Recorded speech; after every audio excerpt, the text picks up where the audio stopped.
Hi hello నమస్తే. Welcome back to our channel. ఏం చేస్తున్నారండి? ఈరోజు నేను చక్కగా మా బియ్యపిండితో కుడుములు చేసండి. బెల్లం కుడుములు చాలా బాగా వచ్చాయి టేస్ట్. కాలస్యం ఎందుకు, ప్రిపేర్ చేసుకుందాం, వచ్చేసేయండి. ఇప్పుడు మనము బెల్లం కుడుములు చేసుకోబోతున్నామండి. బెల్లంతో మనము కుడుములండి.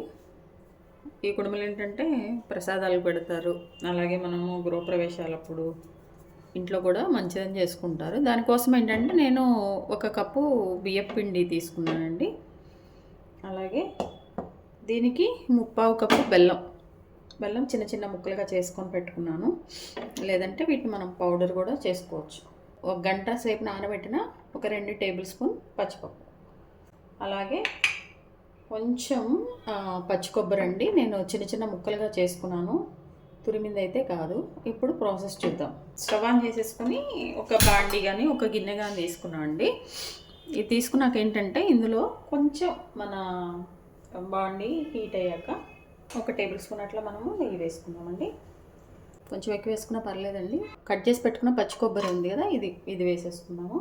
రోస్ట్ చేసుకున్నాక 2 టేబుల్ స్పూన్ల పచ్చికొబ్బరి ఒకసారి ఇట్లా అనుకున్నాక 3/4 కప్పు వాటర్ తీసుకున్నాండి. 3/4 కప్పు వాటర్ ఇందులో వేసుకుంటున్నాను, ఎందుకంటే పచ్చిపప్పు ఉడకటం కోసమని.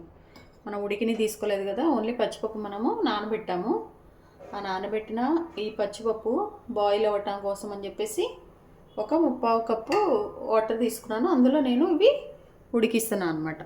ఇవి ఉడకటానికి కొంచెం ఒక 10 నిమిషాలు పడుతుందండి. దీన్ని మూత పెట్టేసుకొని మనము చక్కగా ఉడికిచ్చేసుకున్నాం. ఇదిగోండి, మన పచ్చిపప్పు మంచిగా కుక్ అయిపోతున్నాయండి. ఇదేంటంటే కొంచెం ఎక్కువసేపు నానబెట్టుకుంటేనేమో ఒక 10 నిమిషాలు పడుతుందండి. ఒక ½ అవర్ అట్లా అయితే కనుక ఒక 15 నిమిషాలు అట్లా పడుతుంది అనమాట. ఆల్మోస్ట్ మనది మంచిగానే కుక్ అయిపోయింది.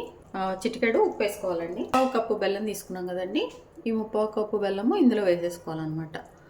అయితే ఏంటంటే అండి, బాగా కొంచెం స్వీట్ తినే వాళ్ళు అయితేనేమో 1 కప్పు అట్లా వేసేసుకోండి. కొంచెం తక్కువ అనుకుంటేనేమో, మీడియం అనుకుంటే 3/4 కప్పు అట్లా వేసేసుకోండి. కరిగే వరకు మనము వెయిట్ చేయాలండి.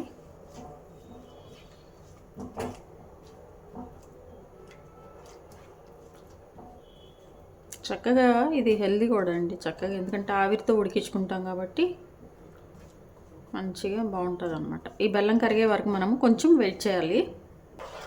ఇదంతా కరిగిపోయే వరకు అండి.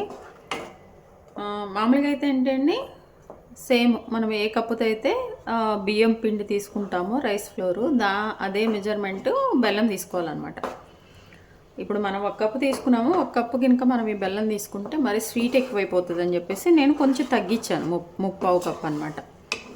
మీకు లేరు కొంచెం స్వీట్ తినగలము అనుకుంటే మీరు ఫుల్ వేసేసుకోండి. మెజర్మెంట్ అయితే 1 కప్పు ఫ్లోర్కి 1 కప్పు బెల్లం అన్నమాట. చక్క కరిగే వరకు మనం దీన్ని మిక్స్ చేసుకోవాలండి. చూడండి చక్కగా. ఇప్పుడు ఇందులో 1 టేబుల్ స్పూను నెయ్యి వేసుకోవాలి. ఈ రైస్ ఫ్లోర్ ఏంటంటే అండి, మంచిగా ఇది ఇందులో వేసేసుకోవాలి. ఉండలు కట్టకుండా మనము దీన్ని మిక్స్ చేసుకుంటూ ఉండాలండి. మంచిగా దీన్ని పిండి అంతా కూడా ఏంటంటే బాగా మిక్స్ చేసుకోవాలి, కలుపుకుంటూ మనము చేసుకోవాలండి. స్టవ్ మీడియంలో పెట్టుకోండి, లేకపోతే కొంచెం మాడిపోతుంది అనమాట. చూడండి ఇట్లా చేసుకుంటూ మన ఈ కళాయికి చక్కగా అంటకుండా వచ్చే వరకు మనము దీన్ని చేసుకోవాలండి. చూడండి చక్కగా కడాయికి అంటకుండా ఉంటుందండి. ఆ టైంలో మనము దీన్ని స్టవ్ ఆఫ్ చేసి వేసుకొని మూత పెట్టేసుకొని పక్కన పెట్టుకోవాలండి. వీటిని చేసుకుంటానికి మన చేతికి మంచిగా నెయ్యి కానీ లేకపోతే ఆయిల్ కానీ రాసుకోవాలండి. నెయ్యే అయితేనే బాగుంటుంది. వీటిని మనము ఇట్లా కొంచెం తీసుకొని చూడండి, ఇట్లా కుడుముల్లాగా చేసుకోవాలన్నమాట. ఇదేంటంటే కొంచెం చల్లగా అయితే బాగుంటుందండి మనం చేసుకుంటానికి, దానికోసమని.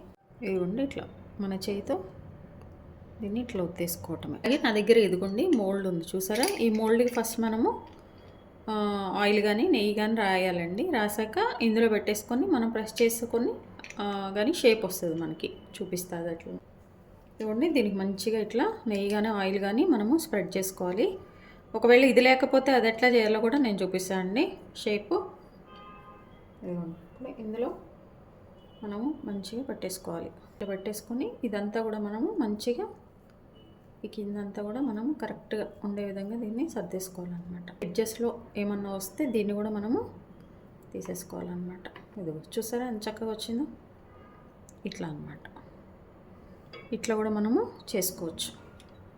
ఇట్లా అన్నీ అండి మనకి ఇష్టం వచ్చిన షేపుల్లో మనము వీటిని చేసుకోవాలి. ఫస్ట్ ఇట్లా మనకి నచ్చిన అన్ని షేప్స్లో చేసుకున్నామండి. ఇందాక చూపించా కదా, ఇట్లా దీనిలాగా రావాలంటే మనం ఏం చేయాలి, ఇట్లా ఈ మోల్డ్ లేని వాళ్ళు ఎట్లా చేయాలనేది.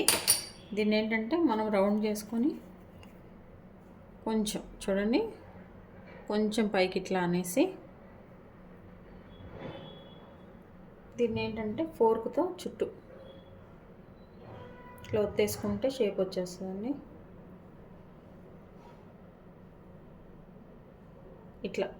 ఇట్లా అయినా మీరు చేసేసుకోవచ్చు, లేదంటే మంచిగా ఈ మోల్డ్తో అయినా ఇట్లా చేసుకోవచ్చు అనమాట. ఇగో ఇట్లా ఈ షేప్లో అయినా మనం చేసేసుకోవచ్చు. ఇప్పుడు వీటిని మనము ఆవిరితో ఉడికిద్దామండి.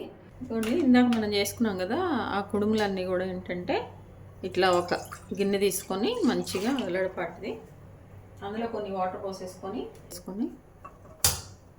ముందు ఒక 5 నిమిషాలు వేడయ్యాక ఇట్లా ఒక మన రైస్ కుక్కర్లో ఉంటుంది కదా ప్లేటు, అది అందులో ఏంటంటే మనం ముందుగా అన్నీ ఇట్లా షేప్స్ చేసుకున్నాం కదా, ఇవన్నీ కూడా ఇందులో పెట్టుకొని మంచిగా ఒక 15 నుంచి ఒక 20 నిమిషాల వరకు మనము మంచిగా కుక్ చేసుకోవాలండి. ఇదిగోండి 20 నిమిషాల తర్వాత మనవి చక్కగా ఉడికిపోయినాయండి. ఇంకా స్టవ్ ఆఫ్ చేసుకొని మనము ఒక ప్లేట్లో తీసుకోవటము. చూడండి, చాలా చక్కగా మంచిగా టేస్టీగా వచ్చేసినాయండి మన కుడుములు. చాలా బాగున్నాయి. మీరు తప్పకుండా ట్రై చేయండి. మీ విలువైన సమయాన్ని కేటాయించిన వీడియోస్ చూస్తున్నందుకు మీ అందరికీ ధన్యవాదాలండి. మీకు నచ్చినట్లయితే like, share, subscribe. Thank you.